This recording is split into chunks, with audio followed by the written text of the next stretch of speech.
Hi అండి, నమస్తే. Welcome to Shashi kitchen book. ఎలా ఉన్నారండి? మేమైతే బాగున్నాం. మీరు ఎలా ఉన్నారో కామెంట్ బాక్స్లో కామెంట్ చేసేయండి. ఈరోజు రెసిపీ పాలకోవా అండి. చాలా ఎమ్మీగా ఉంది. అంతే, తయారు చేసుకోవడం కూడా చాలా ఈజీ.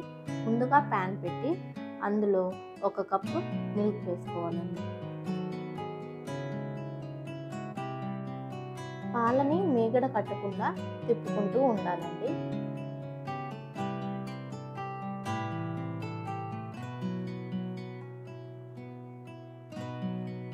పాలు కాగినాయండి. ఇందులో 1/4 కప్పు షుగర్ వేసుకోవాలి. షుగర్ మెల్ట్ అయ్యేంత వరకు కలుపుకుంటూ ఉండాలి.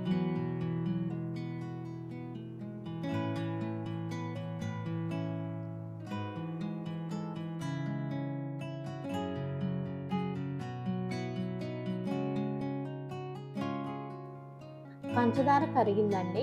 ఇందులో 1 కప్పు మిల్క్ పౌడర్ వేసుకోవాలి. మిల్క్ పౌడర్ని లమ్స్ లేకుండా ఆ పాల మొత్తానికి కలిసే విధంగా కలుపుకోవాలి.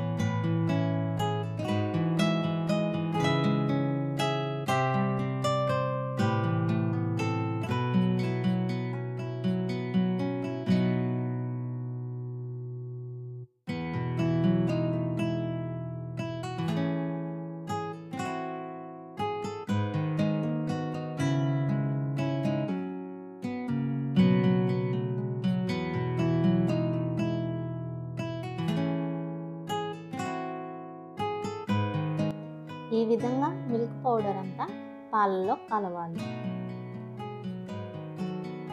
ఈ రెసిపీని దగ్గరే ఉంటూ కలుపుకుంటూ ఉండాలండి.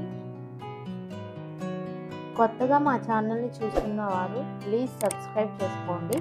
పక్కనే ఉన్న బెల్ ఐకాన్ని క్లిక్ చేసి ఆల్ అనే ఆప్షన్లో పెట్టుకుంటే మేము చేసే ప్రతి వీడియో మీకు నోటిఫికేషన్ రూపంలో వస్తుందండి.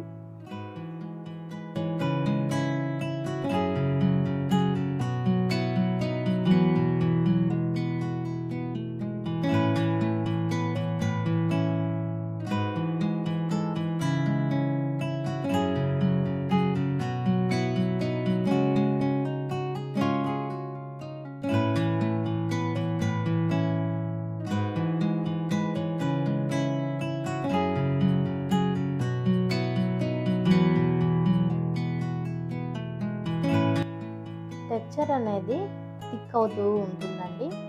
మనం తిప్పుకుంటూ ఉండాలి. ఇప్పుడు ఇందులో 1 టేబుల్ స్పూన్ గీ వేసుకోవాలి.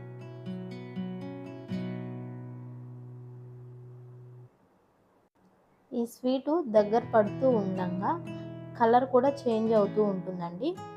లైట్ బ్రౌన్ కలర్లోకి వస్తూ ఉంటుంది.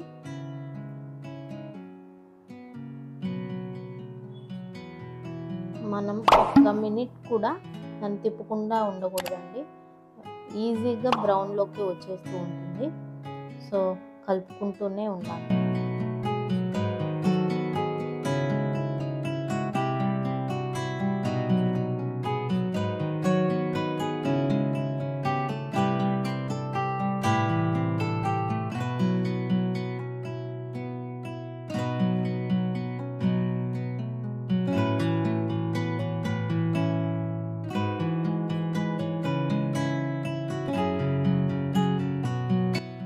టెక్స్చరు ఈ విధంగా ఉంటే సరిపోతుందండి.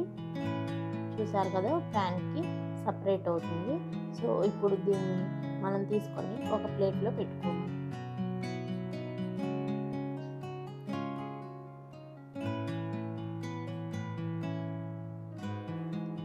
ఇది కాస్త చల్లారిన తర్వాత చేతికి నెయ్యి అప్లై చేసుకొని రౌండ్ బాల్స్ లాగా చేసుకొని ఫింగర్తో ఇలా ప్రెస్ చేయాలండి.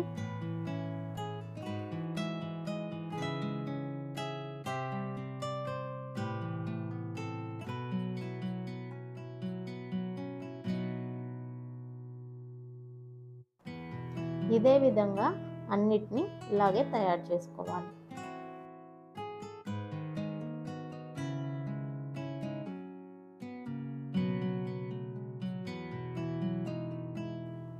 వీటిపైన జీడిపప్పుతో గార్నిష్ చేసుకోవటమేనండి.